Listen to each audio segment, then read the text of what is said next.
This is the Working in Hell podcast with your host, Vinny Blasio. Each episode, Vinny takes you inside the world of New York State corrections, focusing on both corrections officer and law enforcement issues. And now your host, Vinny Blasio.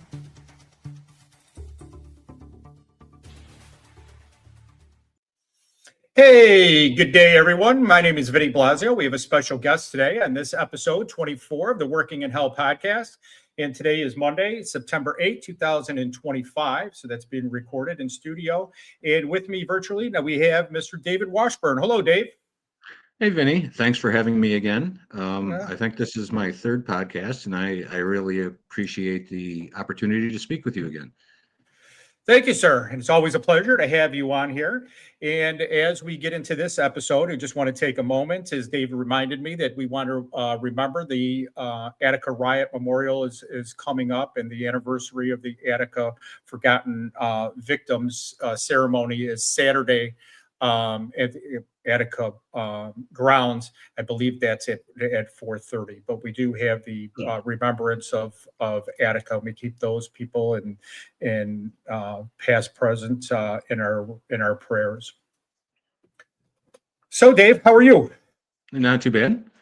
All right, we're good. Don't forget your fact sheets. That's it. Got to start with the fact sheets of every podcast. So we're going to jump right into it. We're going to move along kind of quickly. And this episode is going to be predominantly just video only because we have so much data that we're going to share to back up our talk and show receipts, so to speak. So the first one, as we get into, as we always do, we'll add to the stage, is the August 1st fact sheet. And as you can see, the statewide assaults on staff were at 1,037. The inmate assaults were 1,425. And as we discussed at that time, the inmate deaths at that time were 81. So now we're going to move right into DOCCS just put out, and these are DOCCS's own numbers. This is not our numbers or our information by any means. And then we get into September 2nd. So we had an increase as you look at the DOCCS assaults on staff statewide are up to 1,175, and the inmate on inmate assaults are at 1,659. And as we get into the last page, and this is taken directly from DOCCS website, again, you can get this on the monthly reports, and we're up to 91. So between August 1st date to September 2nd, we have an increase of 10 inmate deaths. So we'll get right into it. And Dave, viewers, some of them probably know you, a lot probably do from your presence on social media and working in corrections. Just give a quick background about yourself, if you would. Just as a quick background, I started the department in October of 1998. Again, started my career downstate, not at Downstate Correctional Facility, but, we all go to the academy. And at the time it was working downstate and working your way back home. I retired in June of 2024, retired from Groveland Correctional Facility. Throughout my career, I had been at several different facilities. I became a weapons training officer. I was a weapons training officer at Groveland for a few years of my career. And as a WTO, or as the bid WTO, as many of your listeners may know, some of them may not, I was charged with doing trainings at my local facility at Groveland. I did give up that bid, and we'll get into that a little bit during this podcast and the reasons why. But that's pretty much a quick synopsis of my career. Very good. So this podcast, we're going to do things a little bit different. So we're going to have Dave do most of the talking, so people are sick of listening to me and seeing my face. So Dave, I know you have a lot of information, and we've shared a lot of talk over the last couple days specifically on a lot of these issues. So we're going to back it up with some receipts, but why don't you just kind of take over and take us through the information and some of the things that you have recently learned and wanted to bring to light. Okay. Well, first of all, I wanted to thank you for continuing to keep your webpage open. Not your web, well, not your, well, both your webpage, workinginhell.com, but also your Facebook, Vinny's News. I know you had gone through stages, and you had said that you might take that off. And I understand that some of your frustrations is probably from comments of people that are followers of that site. And I'm not a preacher, but I am a believer, and I wanted to state something, and it goes to what we comment on in social media. Proverbs 10:19, and in that Bible verse it states, "In the multitude of words, sin is not lacking, but he who restrains his lips is wise."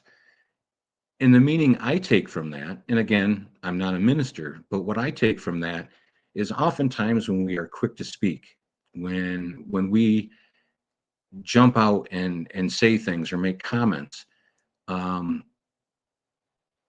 we show our despise, we show our hatred, we show animosity towards others. And one of the things that you often close your podcast with is be concerned for other individuals, because we don't know what they're going through. And I'm just paraphrasing what you normally say, but that's very true. And it doesn't matter if it's fellow staff members, families, or even the incarcerated individuals. We're all people, and none of us knows what each other is going through. And I understand the reason for some of those comments, because we get so frustrated at times because it seems like only one side of the story is getting out. And I think that's I think the comments oftentimes come out of frustration, but we have to be mindful that sometimes what we say is hurtful, or does make us as officers or representatives of New York State looking like the bullies, if we don't watch our words. So I just want to caution, and I know you have had times where you've shut off comments because the comments got out of control. So I'm sorry for getting into that, but I think that is important to say.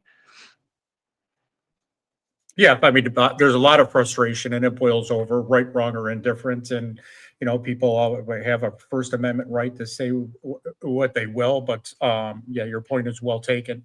And even myself, you get frustrated. And one of the media personalities just recently, we were discussing about the lockdown of information on docs and some of the less than truthful information that's been coming out. And we were talking, and they're like, you're always harping on the commissioner, and a lot of things that you say, we found out that, we thought that it was just a vendetta that you had against the commissioner. But then when we look at what you're saying, and everything is true, and then we find out later that it's even worse than what you're even saying. And I'm like, I don't have any animosity towards the commissioner. I don't have any animosity to the department. I retired in 2020. It is what it is. Just because I don't agree with somebody doesn't mean that I hate them. And at one point, and I never hid from this, that I supported the commissioner from acting commissioner and from his 27 roles that he's had within DOCCS over the years. He's had this long tenured career, and they act as if he just put on the suit and tie yesterday, which we know is just fabrication. But I don't have animosity towards the man. I publicly supported him at one time. I had my opinion, and I will admit that I was wrong, that he was the lesser of two evils. And when he went to the public protection hearings before he became appointed, or before he got confirmed, let's say he was appointed, but was not confirmed at that time, he blatantly threw correction officers and security under the bus while he protected and, gave a glowing recommendation of nurses and certain medical staff, probably because his sister is directly related well, obviously directly related to him, but directly related to the medical field of docs, which, I'm not going to harp on the nepotism, but I don't hate anybody, but I can no longer support somebody. And I've also said that, but there's no animosity. If I'm wrong about something, I'm wrong about something. But when we bring these facts to light, just like you're doing today, and we have receipts, then, how can you support somebody? And, it's not personal, it's business, but it's also, here is the facts. And how do you not see what everybody else is seeing? And docs and New York State government, so to speak, locks down information. They have a narrative, and whether that narrative is true or not, that's their narrative, and that's what you better run with. And we'll get into all that. So go ahead, Dave. So what you're saying, it continues to align with what I've said. In the first the first podcast that we did together, I believe you had me as a guest because of the letter that I wrote, Silence Within. It was kind of an open letter, and the reason I wanted to come back is because the silence continues, and the silence continues so that DOCCS's narrative is the only one that comes through. And that's things that we want to bring to light today. We had talked in other podcasts too about things that will happen if conditions don't change, and one was officers would take things into their own hands. It's happened. If things don't change, we might be looking at a strike. It happened, and with those things that had happened, it brought everything to light. It brought everything into the public eye because the strike was very public. It was covered. It was covered all over the place. But what did New York State and what did DOCCS do? They tried to shut it down. Not that the strike was right, wrong. We're not going to get into that. But they shut it down and spun their own narrative. They made it's illegal. It was an illegal act. It was an illegal strike. Yes, it was illegal because of the Taylor Law. And we can go into the aspects, but we're not going to belabor the strike. The Taylor Law essentially only protects New York State. It protects small aspects, as far as labor, but it protects New York State from their own employees from going out on strike because we have a job to do, right? Exactly. But they spun it as we were just breaking the law. We were the lawbreakers, and they did everything up to and including terminating health insurance and strong arming and doing everything they could do to silence the voice because they didn't want the information out there. And I guess that's my point. And they do a very good job of that. Yeah, you're 100% spot on. And the information that they didn't want, they were looking at, and it seems like they still do. We'll get into that in a minute, that they created this list of individuals, Elise Stefanik brought to light, and various others, that there's a list of a do not hire. Now we know that there is a list, because if not, everybody that wanted their job back would have gotten their job back. So I do believe that there is a list. But DOCCS misleads about everything. They, people were afraid to speak on the strike line and bring out a lot of issues. So they had retirees, they had family members, other people to speak, so they wouldn't get in trouble, because DOCCS has got such a lockdown on information, and they're so heavy-handed in trying to lock things down. And we'll talk about that in a second with the settlement stuff. But just here is one person to talk about, the strike. The strike had nothing to do with any other crazy criteria other than safe working conditions. Didn't have anything to do with Robert Brooks, didn't have anything to do with money, didn't have anything to do with other people wanting to go home, not work 24 hours, and that's literally 24 hours a day or longer, and be safe. And I was on the Susan Arbetter show and said exactly that in my opinion, and I still stand by that, the strike was legal because they took actions into their own hands to be safe.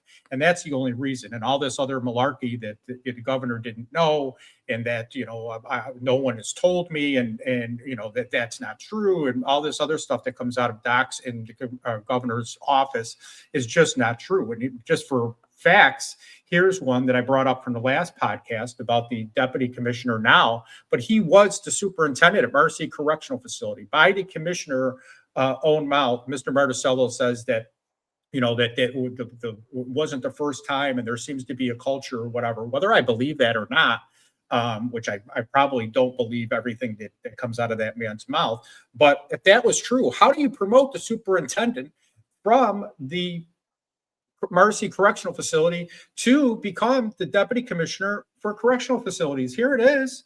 It's right there in black and white. And what's noticeably different is this is DOCCS's own website taken directly from. You can go there now. Nothing has changed. There's no bio. Why is there's no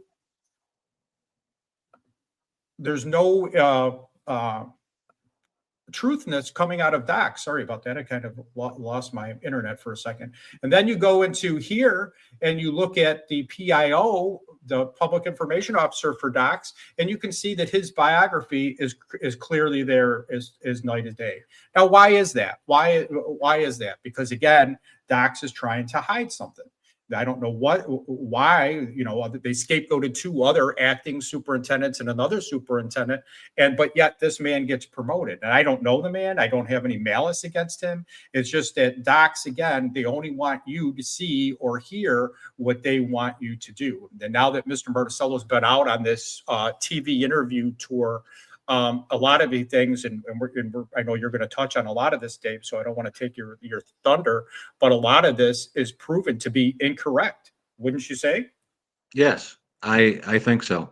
And, when we look at it, we also have to look at the hypocrisy. We see Governor Hochul out there in public and supporting other unions. We see her supporting, the Texas legislators that fled the state of Texas to avoid a special session. Now, I don't want politics to get in to this, but you support strikes, you support people not doing their job unless it's your own employees. So I find hypocrisy in that, especially when officers went out for safety.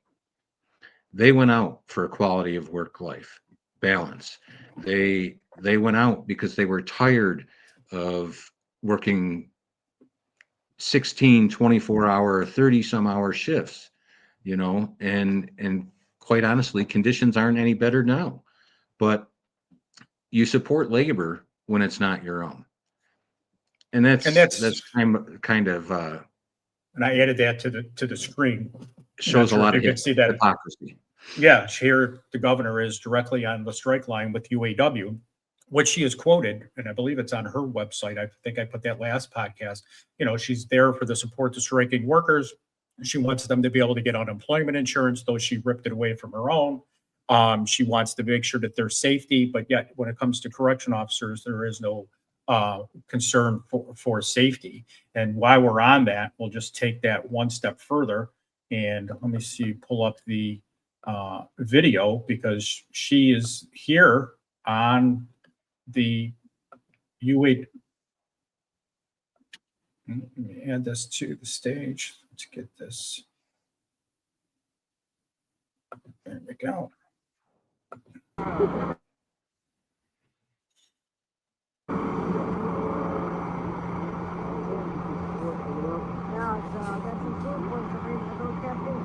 coffee. Thank you. These are our members on strike. And there you have it, folks. I mean, she's right there giving the thumbs up and bringing coffee and donuts to the striking front lines, the picket line, coffee, donuts, Dunkin' Donuts directly to the strikers. I mean, so I would say that you're right on that, Dave. You know, so not only was the state's narrative, it was illegal, which I will grant them according to the Taylor law. You know, other than, I mean, we could debate the whole safety issue. It was against the Taylor law, but it's a law again that protects New York State, and some in the political arenas in New York State even went as far as saying the reason the officers went out on strike was to deflect the attention from the Robert Brooks indictment. Now, I don't want to take away culpability of individuals involved, or I don't want to necessarily debate right, wrong, or indifferent. You know, I think we all agree that what happened was overboard. But on the other hand, the state, and I'll get into this, the state has a portion of its own culpability as well. And we'll get into that later. But yeah, I mean, by Martuscello's own words, the video, he says that, you know, was secretly recording, nobody knew about it, which is probably right.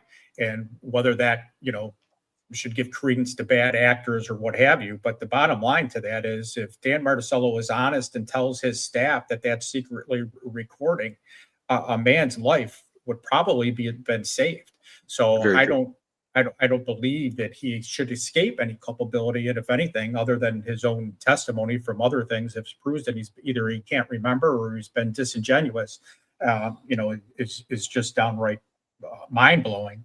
And how someone can be promoted and knowing all these things in the background by the governor is just beyond me. And then to get back to your point real quick, is that the governor, let me put this up on the stage, you know, and she keeps saying that she had no idea or she has no information as far as why they went on strike. I mean, not that the governor is going to listen to us, but at the last podcast I put on there, and here the petition is right on change.org. And you can see that we've had the, you know, relief and changes in New York State Department of Correction and Community Supervision. And this was addressed directly to and delivered to Governor Hochul. So she can escape a lot of the, you know, amnesia that she seems to have, because a lot of these things were put right onto her doorstep. I know you're going to touch on that and how she escapes the amnesia part and can't remember when Channel 7 WKBW even spoke to her in August of 2024 and said that, hey, you know, the correction officers are, I'm well aware of their issues and I'm working to address those. And that was way before the strike, but yet she didn't do anything. And then I believe it was Derek Hyde from WKBW was the reporter and said, you know, here it is, because I was the interview. I was on first, she was on second, that they're talking about that a strike, it could possibly happen.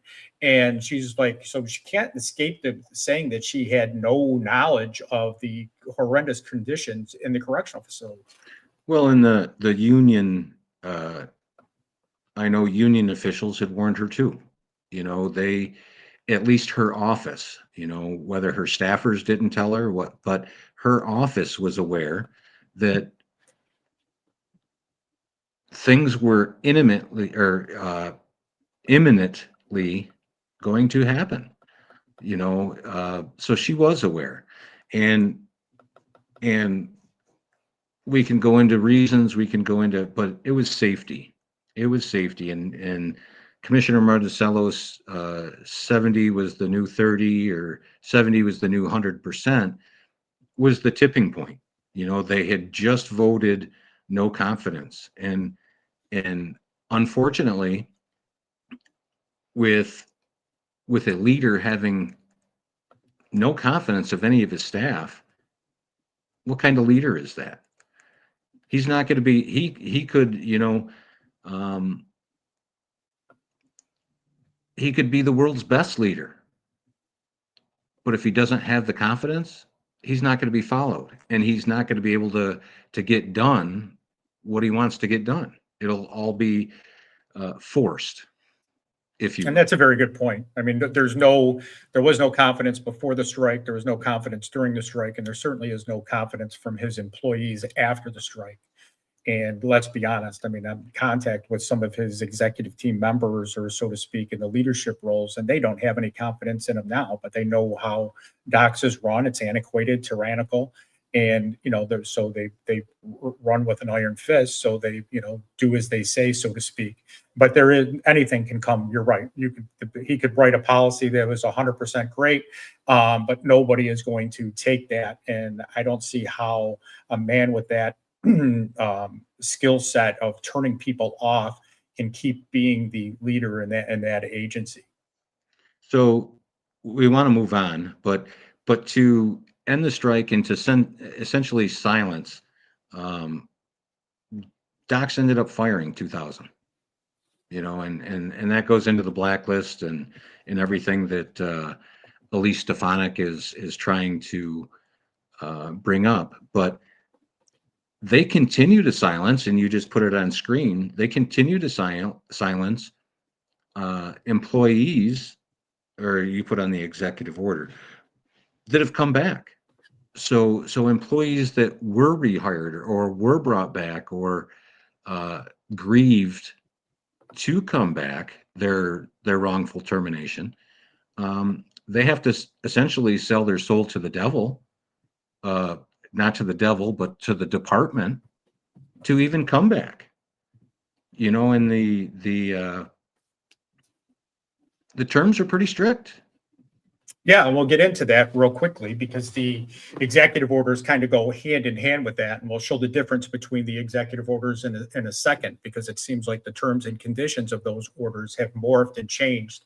The first executive order was 47, and we're at 47.9 as this recording, and a lot of things have changed with the exception of the National Guard. But you're right, and now even the settlement agreement, because as you can see from the last page now, notwithstanding any provision in this stipulation of settlement, going on to it, that's trying to stop people from suing DOCCS, stop any grievances from going forward, and to stop. And then that was considered illegal, and it took EEOC to step in, and that's when DOCCS created this new page 4, that says, with the exceptions to assist or participate in an investigation, hearing, or proceeding conducted by the Equal Employment Opportunity Commission or the State of New York Division of Human Rights.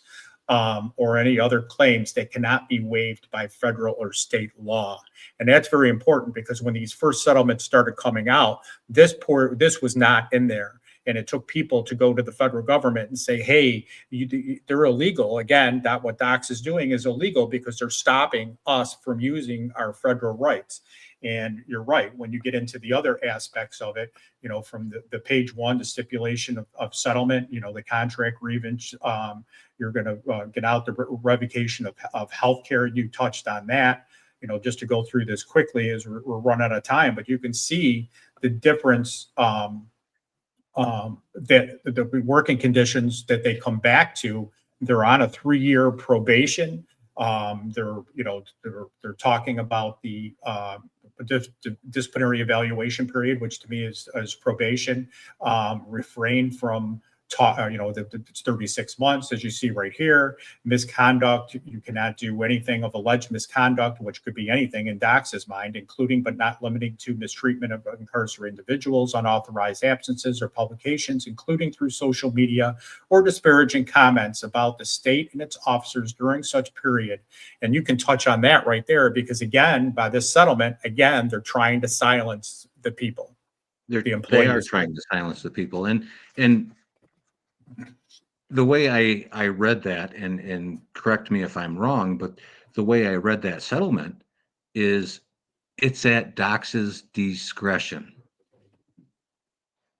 So it's at their discretion what they say is disparaging. It's at their discretion what is the misconduct. It's at DOCCS's discretion. So they're on probation, and we all know from working for DOCCS, if you're on probation, you could be terminated for anything. Right. And it's also my understanding that in this, you're on time and attendance for that 3 year. You cannot take time off unless you have documentation. If you take time off, we can terminate you. So they're very strict guidelines. And I'm not saying that New York State can't protect themselves, but why are they continuing to silence? That's my question. Oh, and they're And- also, not only are they taking away the mouth, because you're 100% right, but they're also, when you look at this, they're also taking away, they're saying that you're on a 3-year period. So basically, you're not afforded your basic everyday union rights, because you're not going to be able to get Article 8 rights, because they're just going to say you violated your settlement agreement and you're terminated. Correct. So you're essentially at their disposal.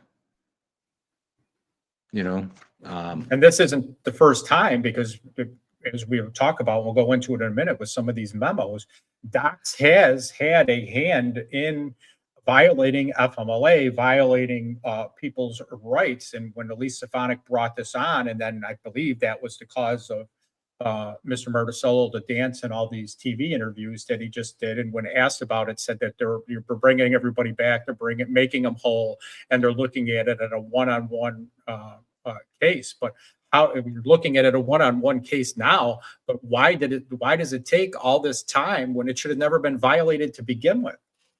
Correct. So to keep it moving, I think we talked about enough of the strike, and talked about the continued silence of current employees. But let's look at, is DOCCS silencing other things? Does the Department of Corrections, does New York State have an outstretched hand in silencing more? We both know that Commissioner Martuscello had made disparaging comments against you. Was that an attempt to undermine your credibility or your fan base by trying to discredit? So there seems like there's a theme that it goes far and beyond just employees that are trying to be silenced. I look at Martuscello in his interview this weekend, and we'll air that a little bit. Talks about transparency. Okay, what about transparency? What is being transparent? You had mentioned in your last podcast, you had mentioned CANY. So I'm going to bring CANY into this a little bit. Following the strike, I heard Ms. Jennifer Scaife, who is the executive director of CANY, in an interview. And because of what I heard in the interview, I was actually pretty intrigued, and I reached out to CANY. I reached out to Ms. Scaife and had a few conversations with her. And one of the things that I found out, CANY, for those of you that don't know, is they are charged by the legislature for doing independent oversight of DOCCS. Okay, what is independent oversight? They go and they do site visits for a while, and I think they got it changed this legislative session, but they had to give 72 hours of notice to enter a facility. With that 72-hour notice, if you have to notify a facility 72 hours before you come, are they getting a true picture of what happens there? And we can debate the time length, but having independent oversight or being charged with independent oversight, just in my opinion, they should be able to enter at any time to get a true picture of what is going on. Not only that, but one of the things that I had found out in my conversations was that CANY, the Corrections Association of New York, has to foil almost every document that it gets for their research, for their reports, for their any of their information. You and I know when you have to foil information, you still have foils that aren't answered. So how long or how old is that information going to be when you get the response? So a lot of the data that CANY has to deal with is outdated. Now, people wonder why maybe that I reached out to CANY, because in this interview, I had heard some things that I think there's a common goal, and I think even Vinny, you would say one of the things that you do and the reason you put the information out there is to make the department better. And I think that's a common goal. And there is common ground and there is common sense in that and how we can change. And one of the reasons, reaching out to them was during the strike, and I'm not going to go back to the strike, but during the strike, I had the opportunity to talk with many legislators.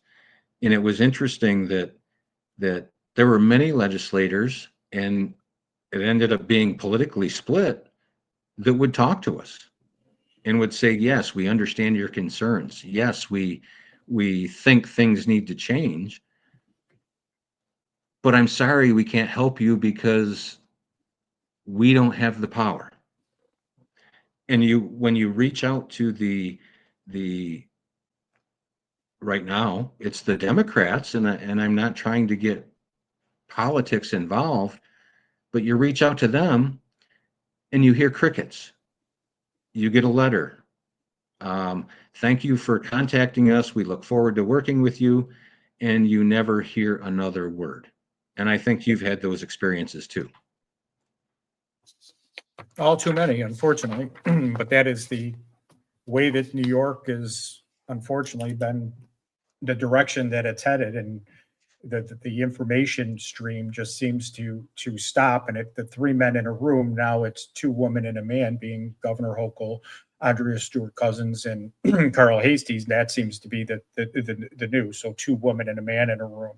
Nothing has changed as far as bureaucracy, as much as everybody keeps saying that transparency. But getting back onto the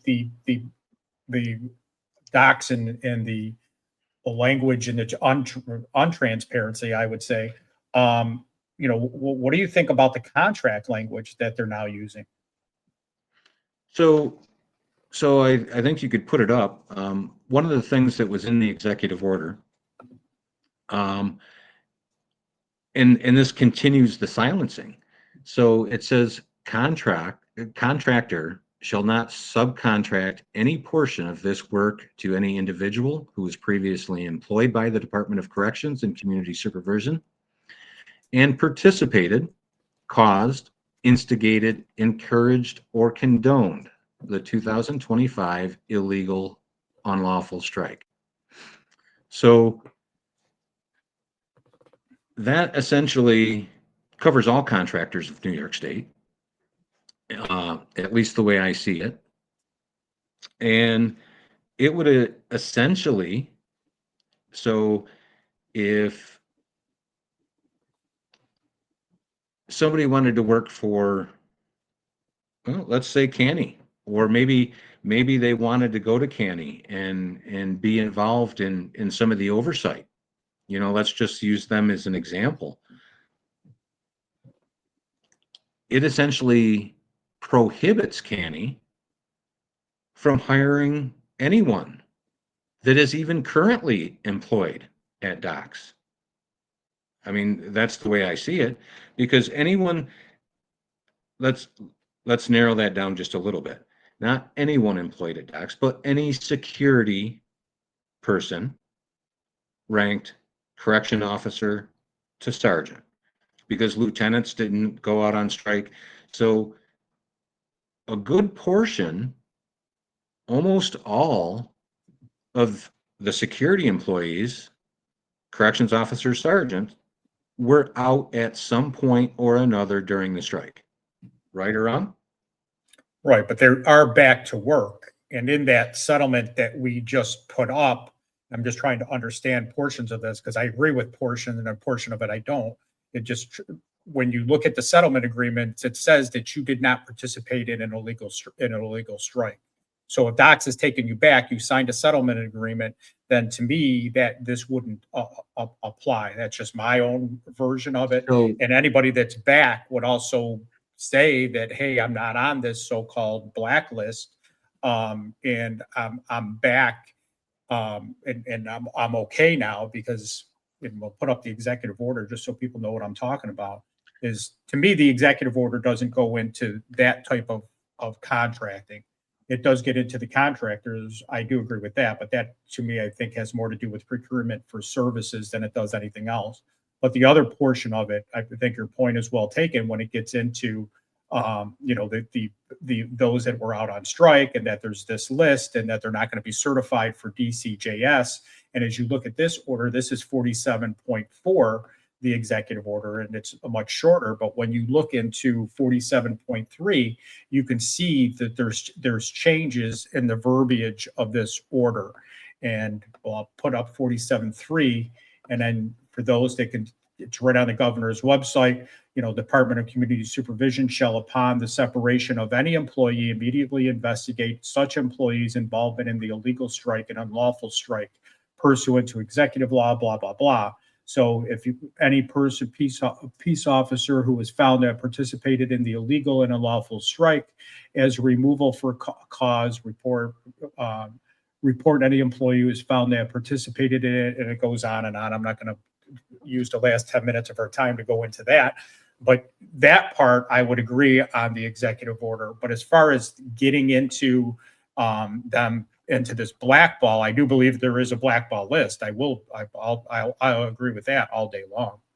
But as far as not being able to hire them, if they were able to be back, and whether they were there the whole time, did not participate in anything, whether they went back at a certain time because their health care went, or they went back by virtue of this settlement, then to me, I don't believe those people could be counted as that. Now, I could be wrong. That's just my interpretation. Those that didn't go back, or those that are on this list, which proves to me that there is a list, that would apply to them. And the other part that I can't understand is it says employee. So if you were an employee at the time, then I could see it happening. But like myself, I wrote an email over the weekend. I told you that, I wrote OER. Am I on any list? Am I considered a strike participant? I retired in 2020, so I'm not part of that executive order, in my opinion. I wasn't an employee of DOCCS at the time. I wasn't anything to do. Am I on the list? So that part, I share your concern on very much. So we do have to move relatively quickly because why is it? So let's talk about why DOCCS wants to remain silent, or wants people to be silenced. Wants, in my opinion, because of the way things are with the independent oversight agency having to collect their own data through FOIL and stuff like that. Again, you have FOILed some stuff and you still haven't gotten an answer, and it's been over a year. So FOIL takes a long time. They should have access to that stuff. I would actually, one of the things in my several conversations with CANY, and one of their concerns is, why don't security staff talk to us? Right. Why don't line staff in general, whether it be teachers, whether it be other employees, why don't they talk to us? They hear comments all the time from incarcerated individuals, their families, and DOCCS. So it becomes one-sided. CANY doesn't have a full picture necessarily. I mean, they try to do the best they can, but they don't have a full picture because we don't talk to them.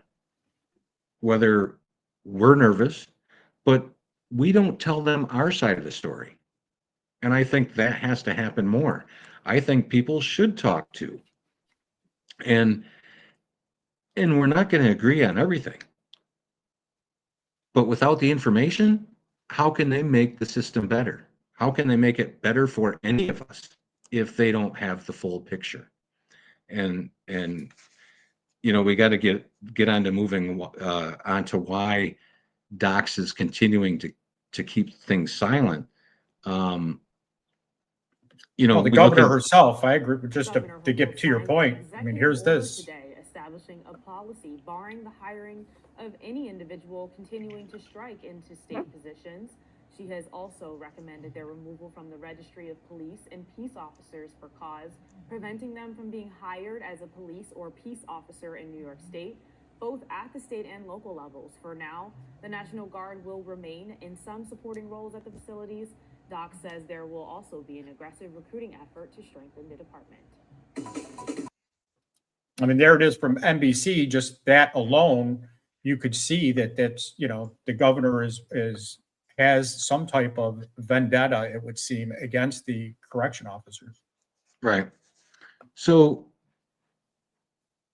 talking about the state and the Department of Corrections, what are they covering up? So we look at the memo that you just posted.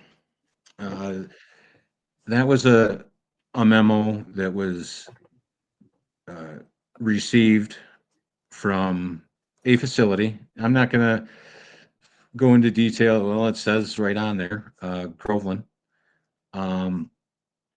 But it states that any employee that calls in sick is to be considered AWOL. Now, there was a memo that was shared with the media, and if you want to throw that other one up, Vinny, the one that was shared with the media was this one. And the media reached out to DOCCS, and DOCCS's response was, well, that was during the strike. That was during mid-strike. That memo has since been rescinded, and that's essentially where the coverage stopped. But look at the words on this, and if you could put up the other one, Vinny, put the other one back up.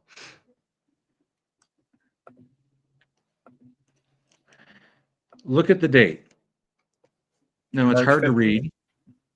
Saturday, March 15th, 2025. DOCCS claimed it was during the strike.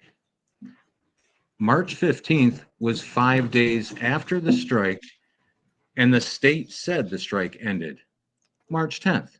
So this memo had to deal with, and I'm not saying New York State caused it, but there was an employee that at Groveland that was found deceased in state housing. And it was shortly after the strike. And one of the things, and the reason it hit the media, is because people feared that calling in sick, they would be considered AWOL. So he did not go to the hospital. He stayed in his state housing and he passed away. Now, did the state cause that? No. But the state's response was, this memo was during the strike. It was rescinded when the strike was over.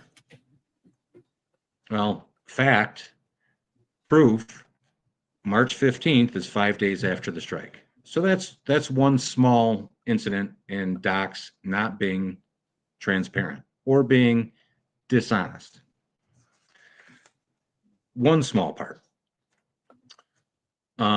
Another area is, let's talk about, was it Nixon, the feet up hatch use of force, and Martuscello's comments, or Dixon? Timothy Dixon, yes. Let's see, we got two versions of that, so let's take a look at that one. This video, obtained by NBC News, has never been seen by the public. It's from 2013, recorded in a New York State prison. What it reveals is a system that has been in crisis for years. The man behind that steel door, Timothy. It's cut off, but Timothy Dixon, that's correct. And that was by NBC News. So, and Martuscello had responded to that, and we'll get to it in a minute. But what I see in this video, I see what appears to be a lieutenant because he doesn't have stripes on his sleeves. And from my experience as a weapons training officer, a lieutenant in a planned use of force is considered the on-site supervisor. Now, you were a lieutenant, Vinny. Am I correct in saying that? Yeah, I mean, 2013, that was the policy by DOCCS, and Martuscello escapes it. We'll talk to that in a minute, but he was definitely in charge at the time. Right. So it was a planned use of force. I say it was a planned use of force because it was videoed. Yes. It was videoed by another officer. In the video, and we can agree, disagree whether the policy was right, wrong, or indifferent. I mean, do I necessarily agree with it? No. But it was in fact policy. And if you play Commissioner Martuscello's response.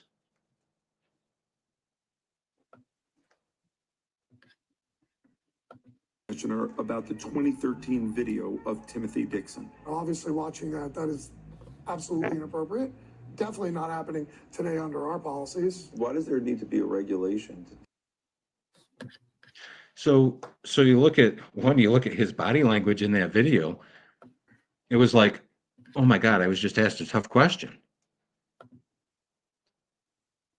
This goes to the point that we had talked about before, a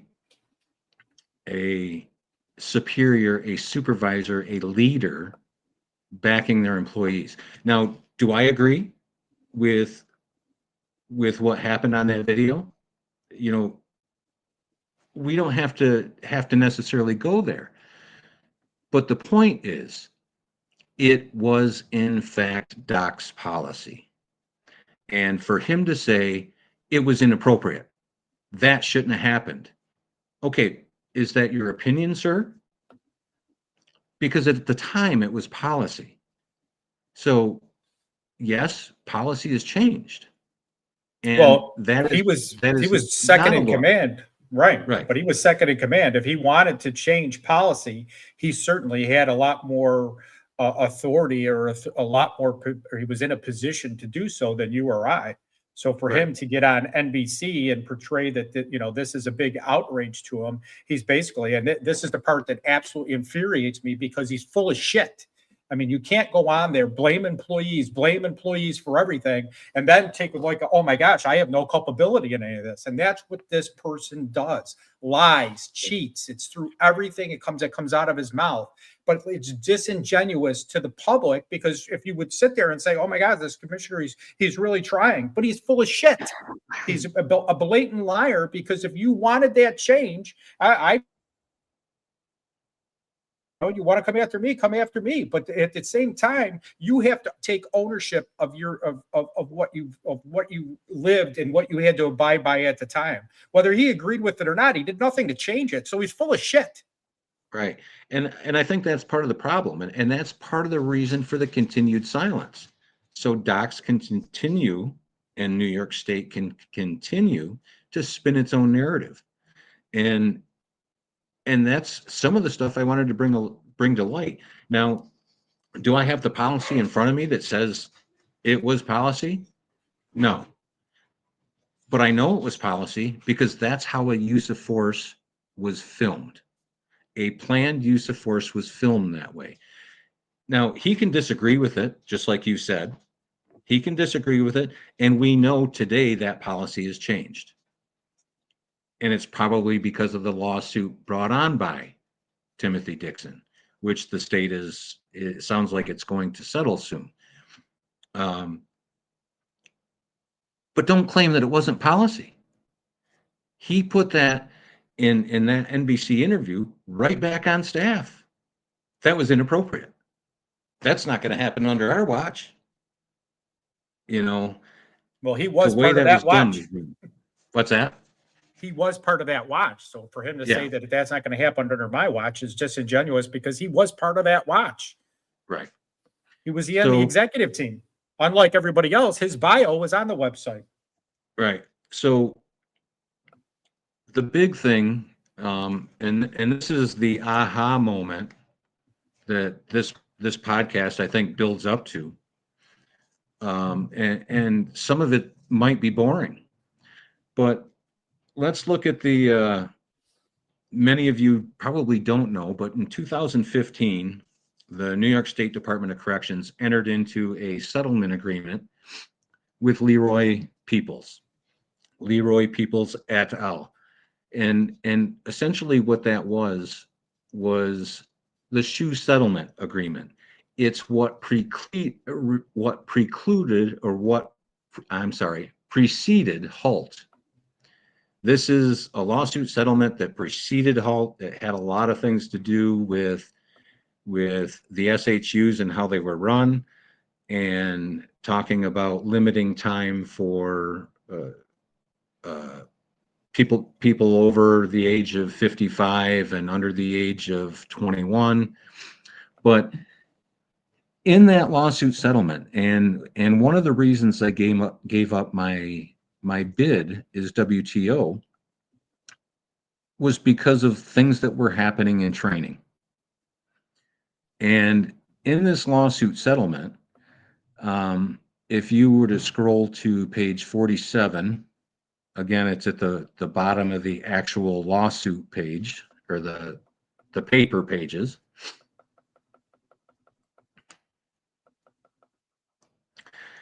Okay, at the bottom of page 47, it reads annual peace officer training. Section G, it's highlighted. Principles and techniques of de-escalation will be emphasized during the regular 4-hour use of force training. So one, that says annual peace officer training. So Vinny, if I'm not mistaken, that's every year, correct? Correct. I'm being a little facetious here, but I just want to emphasize the point.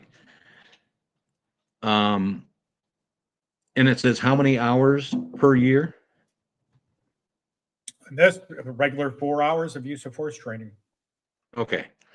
So one of the things that I did post-strike, and this was because I knew this happened way before the strike. I foiled some records of my own. And I foiled the DOCCS annual planning guide for training from the year 2015, when this lawsuit settlement was signed, until even the year after I retired, 2025. Now, for people that don't understand what this training is, the annual planning guide for training is the training that each facility will do every year. This comes from Albany. We as WTOs cannot change it. We can't add to it. We can't delete from it. We have to train what is there. The only leeway we have is if the state says we have an 8-hour training day, this is what we have scheduled, say 4 hours of training. The other 4 hours of training is up to you to pick for facility things, such as maybe escape pursuit or things of that nature. We could add stuff in for there to make up that full 8-hour day, but we could not change what was on the actual list. So if we look at 2015, is that what's on top? Or is 16. that's 16. So if we go back to 2015, On this, we started 2015 or 16. I'm sorry. 16. Okay. Well, 2015. I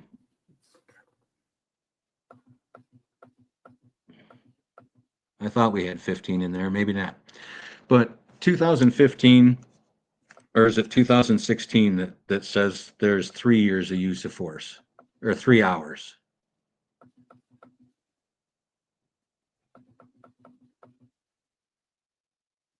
Three hours.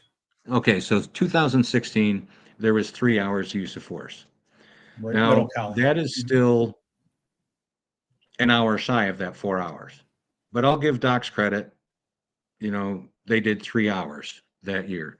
Now let's go to every year since then. 2017. DOCCS did 2 hours use of force training.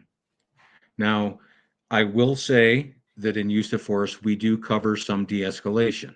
So don't just look at the use of force and say, well, it doesn't say de-escalation. We did cover de-escalation and use of force. My point is the hours of training provided. 2018, please. 2 hours use of force. And it's hard to pick up, but if your viewers can look over under the second and third quarters statewide, that is where you find that. Use of force is usually covered at range training. It's covered when we do the weapons, the chemical agents, and the firearms. That's the only time generally we train use of force. 2019, 2 hours use of force. 2020, 2 hours use of force. 2021, again, 2 hours. 22, 2 hours. 23, 2 hours. 24, 2 hours. And this very year, 25, 2 hours use of force. Now, if we go back to that lawsuit settlement agreement, annual 4-hour training. So this is one of the things that I wanted to bring up. Does DOCCS continue to change the narrative because they don't want their culpability, they don't want their complicity shown in a lot of these matters? Is that why CANY has to foil so much stuff? And by the time they get it, it's outdated and the data is old. Why, what is it DOCCS is continuing to cover up? Is DOCCS continuing to cover? My question is, in the commissioner's last statement or closing statements, you know, he brings up the murders. Well, Mr. Commissioner, I ask, the department or this lawsuit settlement required you to do 4 hours of use of force training per year. So is there your opinion, Dave, just so I understand it, that This they is were my never opinion. that they were never in compliance with this settlement? That they were never in compliance with this settlement. Okay. So my question, Mr. Commissioner, is I don't see that we were in compliance. It's one of the reasons I gave up my bid. We're not doing what we're supposed to do as a department. So So you knew, just so I understand it, so you knew about this lawsuit, you knew that there was supposed to be additional training provided, and out of moral, you just said, I'm not going to be part of this because you're not changing it to what the law says or what the it was a settlement little says? more than that, Vinny. Okay. Just so I understand it. Because, okay, so you understand, so just give a little bit of background with this. As part of my job, I felt we had to train. You'll see in one of those training forms, and I'm not sure which one it's in, you'll see that we had to do a commissioner initiative training on the shoe settlement agreement. Right. So I took my job serious. I read every dry page of that lawsuit settlement. And because it's my job to put forth the best information I can with the training. That was my job. And I came across that section G on page 40 or 47, section G. 47. Yeah. The annual peace officer training. And there's other areas of training in there. And then when we didn't do the 4 hours of training, well, why aren't we? And I asked, why aren't we doing this? And I'm not employed anymore. I wish I still had copies of those emails, but I didn't get an answer from my facility because at the facility level, no one wants to buck the system. No one wants to ask Albany because, when Albany comes into our jail, it exposes what we're doing wrong. Or we don't want to draw Albany's attention because I serve at the commissioner of I serve at the pleasure of the commissioner. I don't want to lose my job. When it comes to facility administrations. But I had texted somebody in Albany or email, and the answer was, or in my question, I said, well, what are we going to do when this is found out? We got about 90 seconds left. Did you ever get an answer to that? We'll deal with it when it happens. That was the answer. Wow. So I guess my question is, we look at the deaths. We look at the deaths of Nantwi and Brooks, and not to take away culpability for the people that were the individuals that were actually involved, but where does the state's culpability fall in that? Would they have died if every officer got 4 hours a year? They may still have, but you know what? We'll never know.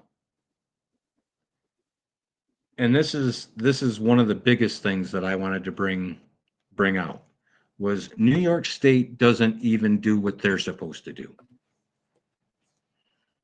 No, very rarely, and we'll get into the last part of the transparency, just from the comments that you just recently. And that my safety is important, your safety is important, and therefore it's our safety, right? And we have to get back to that people-centered approach, and that's been my message from the beginning. And then I think lastly is to continue to be transparent and accountable, right? Nobody's above the law, regardless of who the perpetrator is, whether it's staff, whether it's incarcerated, whether it's a visitor. Call balls and strikes. So you just heard you just heard directly from the commissioner about being transparent, holding yourself accountable, and call balls and strikes. Do you believe that DOCCS, this commissioner, is calling balls and strikes? Do you believe that he's held himself and his staff accountable? And do you believe that he's being transparent? Well, in the way I read that, or the way I see his statement, it's let's hold people accountable. Staff, incarcerated population, visitors. Nowhere does he mention administrations. And they need to be held accountable too. Mr. Commissioner, who holds you accountable? Obviously, to this day, nobody has.